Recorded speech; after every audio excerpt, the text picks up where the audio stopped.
The panic arrived, as it always did, like a physical blow. A tightening in the chest, a cold sweat beading on his brow despite the air-conditioned sterility of the surveyor's office. Julien Moreau stared at the blueprint, at the narrow, red-lined maintenance duct that snaked through the building's concrete heart. His breath hitched. The walls of the room, spacious and white, seemed to lean inward, the ceiling descending by an imperceptible, terrifying millimeter. He closed his eyes, forcing the air into his lungs, fighting a battle he fought a dozen times a day.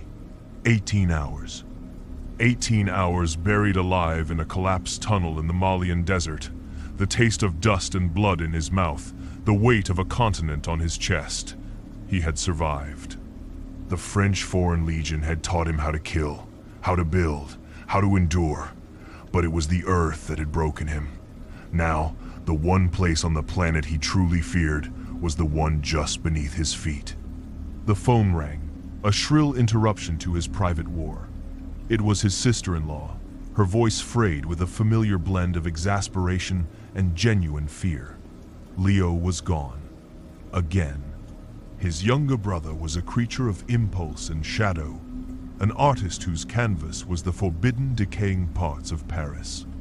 His latest obsession was the catacombs, not the sanitized tour where you shuffled past neatly stacked femurs, but the deep, unmapped labyrinth. He was chasing a myth, a place other cataphiles spoke of in hushed tones, the Chapelle de Larmes, the Chapel of Tears. For 3 days, there was nothing. The police filed a report with practiced indifference. Leo was an adult, a known trespasser. Julien's simmering anger was a cold, hard knot in his gut.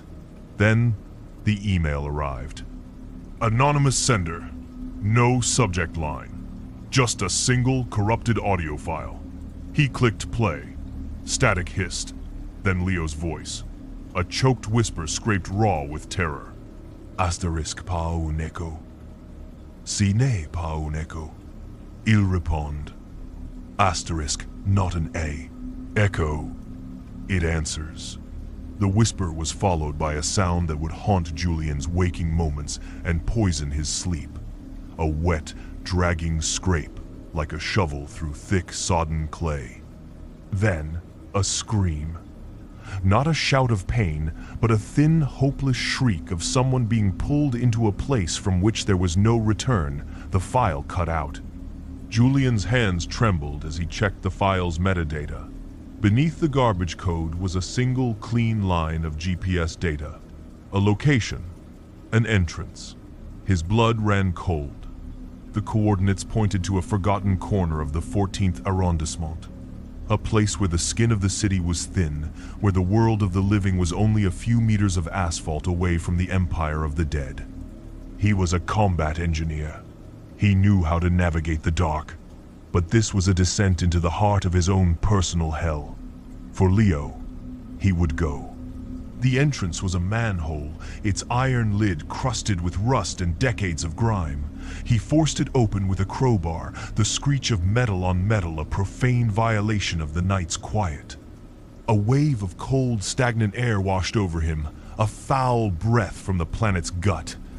It smelled of damp soil, of rot, of something ancient and final. The claustrophobia was already a living thing, its claws sinking into his lungs. Asterisk. Breathe. Moreau. It's just a hole. Asterisk. He clipped his harness to a nearby lamppost and rappelled down, his boots finding purchase on a narrow, slimy ledge 10 meters below. The darkness was absolute, a physical presence that swallowed the beam of his headlamp just a few feet from his face. This was not the absence of light. It was a hungry, oppressive entity. He unclipped, pulling the rope down and sealing himself in. The lid of the world slammed shut above him. Silence descended, so profound it was a roar in his ears. The tunnel was a chatière, a cat's passage, barely wide enough for his shoulders. He had to crawl on his belly, the damp, gritty stones scraping his clothes. The air was thin, heavy with the chill of the grave. His heart hammered against his ribs, a frantic drumbeat against the crushing silence. After 50 agonizing meters, the passage opened into a larger chamber. The walls were made of them, bones, millions of them. Skulls, femurs, ribs, stacked from floor to ceiling in grim, geometric patterns. They were the anonymous dead of centuries of Parisian life, their final resting place a macabre architectural marvel. 6 million souls pressed into the walls around him, their silent judgment a palpable weight. Julien fought the urge to retch. He checked his compass, orienting himself, forcing the Legion discipline to override the primal terror.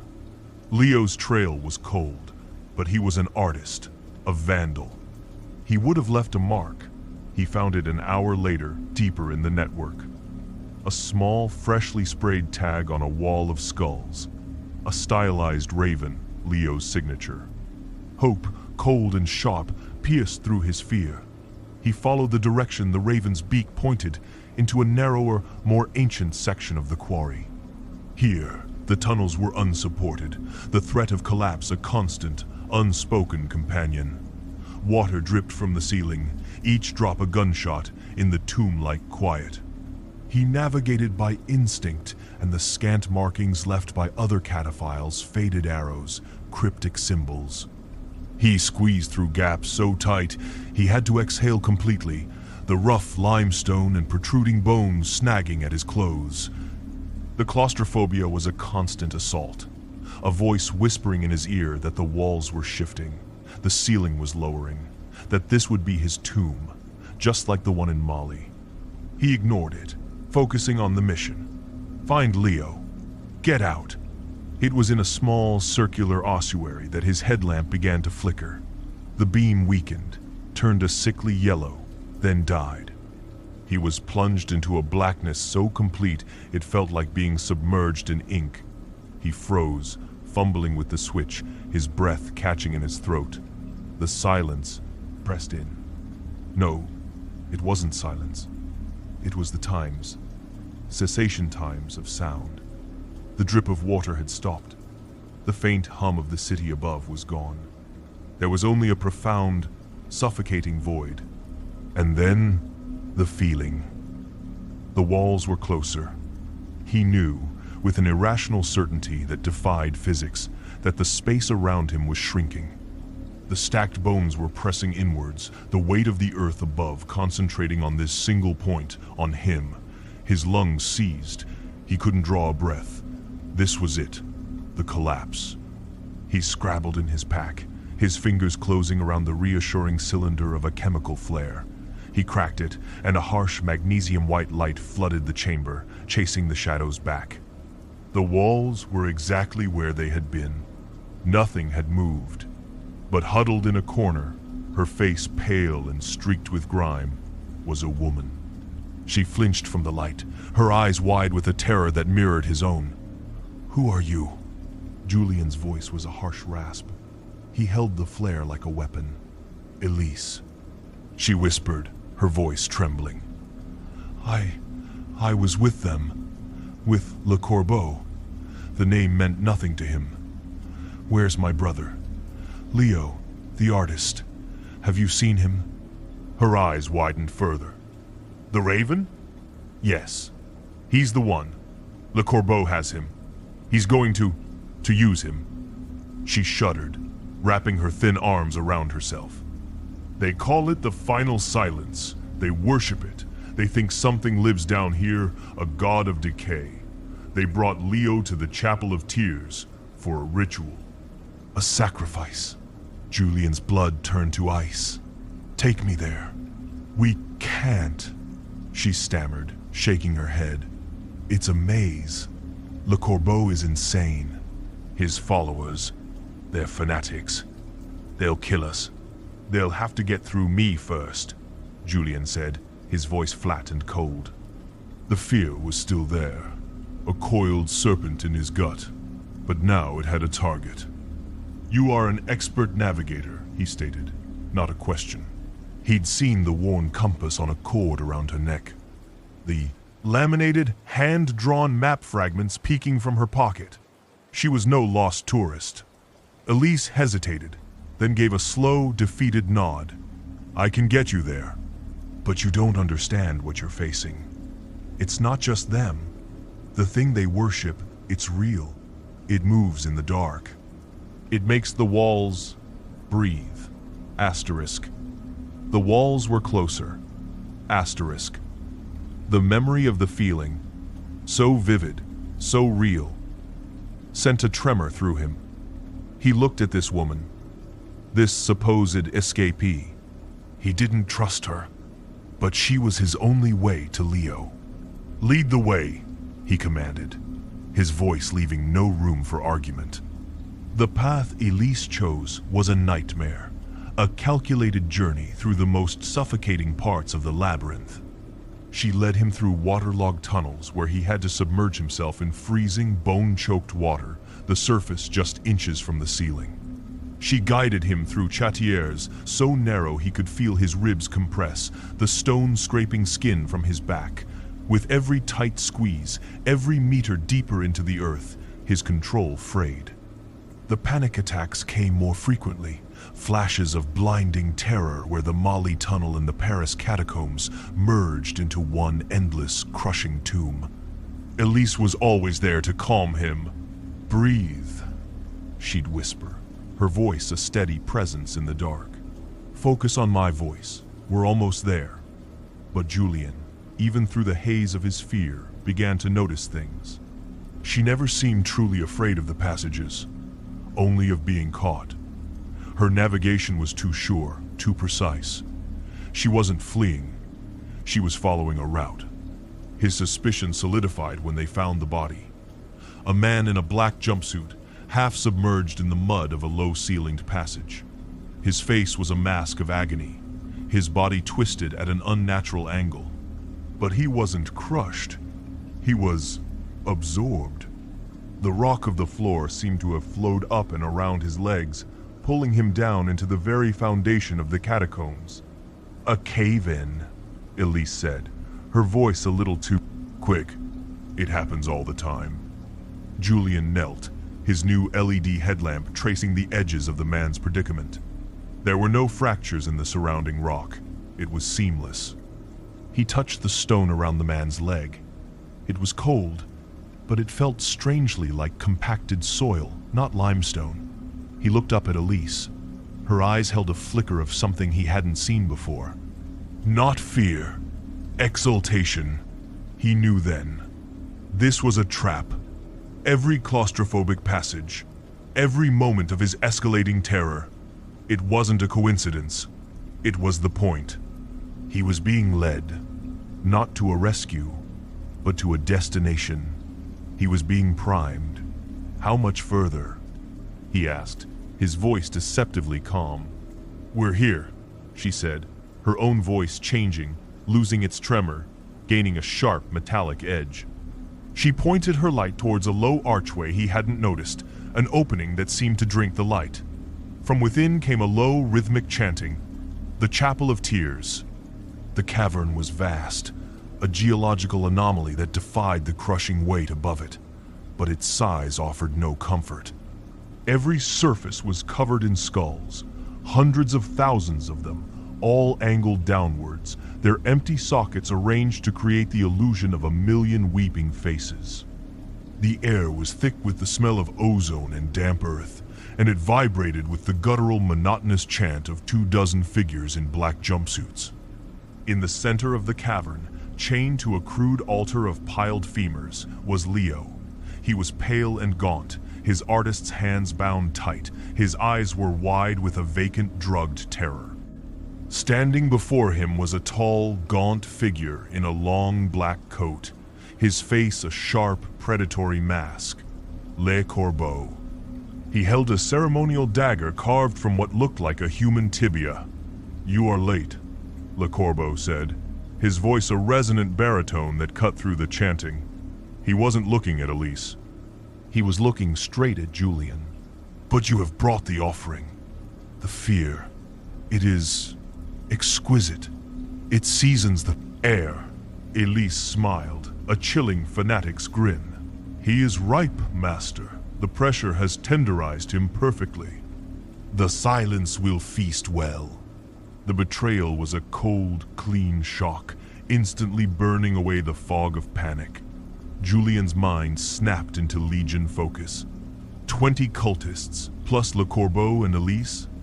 Leo was the objective. The environment was the enemy. Let him go. Julien snarled, his hand dropping to the combat knife on his belt. Le Corbeau laughed, a sound that didn't echo in the vast chamber. It was simply swallowed by the oppressive quiet. You misunderstand. You are not the rescuer. You are the appetizer. Your terror is the grace note that calls our god from its slumber. Your brother is the main course. As he spoke, the chanting intensified, and the lights began to die. One by one, the cultists' headlamps flickered and went out. The cavern plunged into a darkness broken only by Julien's beam and the single lantern near the altar. The feeling returned, 10 times stronger than before. The walls were groaning, shifting, the immense pressure of the earth seeking its release right here, right now. The chanting stopped. A new sound began. The wet, scraping sound from Leo's audio file. It came from everywhere at once. From the walls, from the floor, from the ceiling. Julien swept his light across the weeping faces of the wall. The bones were moving, not falling but flowing, like thick mud. A tendril of compacted grave soil and splintered bone extruded from the wall, grasping, feeling the air, the mort vivant, the living wall. It was real. A cultist screamed, a high, piercing sound that was abruptly cut off. Julien swung his light to the source. A thick, bony arm had shot from the floor, wrapped around the man's waist, and was pulling him down. He vanished into the solid rock with a wet, sickening crunch. This was the signal. The remaining cultists, armed with knives and sharpened bones, surged forward, their fanaticism overriding their fear. Julien met them head-on. The fight was a maelstrom of desperate violence in the flickering dark. He moved with brutal efficiency, the Legion's close quarters training a muscle memory that took over his body. A parry, a thrust to the throat, an elbow to the jaw, a knee to the groin. He was a machine of survival, but there were too many of them. A knife sliced his arm, another grazed his ribs. He kicked a cultist back, his boot connecting with a sickening crack. Behind him, he heard Elise shout, "The altar! It is drawn to the sacrifice!" He glanced back. More limbs, thick as tree trunks and formed of bone, dirt, and the half-dissolved remains of past victims, were emerging from the cavern floor, crawling silently towards the altar, towards Leo. The entity didn't hunt by sight. It hunted by sound, by vibration. The struggle, the chanting, his own ragged breaths, it was all a dinner bell. He was being herded, driven back towards the altar. Le Corbeau stood there, his arms raised, exultant in the face of his god. Yes, come, feed on his despair. Julien was out of options. He was bleeding, tiring. The walls were closing in, both literally and figuratively. He fumbled in his pack, his fingers closing around the last flare. He cracked it. The blinding white light illuminated the entire cavern for a few precious seconds. The mort vivant recoiled, its limbs momentarily retracting from the intense glare. But Julien wasn't looking at the monster. He was looking up, his surveyor's eye, his engineer's brain, cut through the chaos. There, high on the ceiling, a web of critical stress fractures radiated from a central point. It was an old quarrying shaft, sealed long ago. A weak point. A massive, catastrophic weak point. He saw the path to victory. Not victory. Survival. He fought with renewed savagery, a man possessed. He needed to get to the base of that wall. He shoved a cultist into the path of a grasping bone limb. using the man's dying scream as a distraction. He reached the wall, directly beneath the stress fracture, his pack scraping against the weeping skulls. He pulled out the last tool in his arsenal, a small, high-yield charge used for precise structural demolition. It wasn't much, but placed correctly, it would be enough. He had seconds. He slapped the charge onto the wall, setting the timer for 15 seconds. Elise saw him. Her fanatical grin turned into a snarl of rage. "No, you will not deny the silence." She charged him, a shard of bone held like a dagger. He met her charge, sidestepped, and drove his knife into her side. She gasped, a look of shocked betrayal on her face, before slumping to the ground. Asterisk, 10 seconds. Asterisk, he sprinted for the altar, tackling Le Corbeau. The cult leader went down with a surprised cry. Julien's knife found its home in the man's chest. Asterisk, 7 seconds. Asterisk. The chains holding Leo were thick, ancient iron. There was no time for the key. He grabbed the heavy bone dagger from Le Corbeau's dead hand and slammed it into the lock mechanism, again and again. Metal screamed, and with a final, desperate wrench, the lock shattered. Asterisk. 3 seconds. Asterisk. Run. Leo! He screamed, hauling his terrified, stumbling brother to his feet. They ran, towards the entrance tunnel, away from the impending collapse. Asterisk. 2. Asterisk. Asterisk. 1. Asterisk. The explosion was not a boom, but a sharp, deafening crack that split the air. For a moment, there was silence. Then, a groan from the very bedrock of Paris. High above, the stress fracture gave way. Thousands of tons of rock and earth, the weight of a city and its history, began to fall. The ceiling of the Chapel of Tears imploded. The mur vivant, the altar, the dead and dying cultists, all were obliterated in an avalanche of stone. The shockwave hit Julien and Leo, throwing them into the tunnel. The collapse wasn't contained. It was a chain reaction, the ancient quarry tunnels giving way one after another. What followed was a blind, frantic scramble for their lives.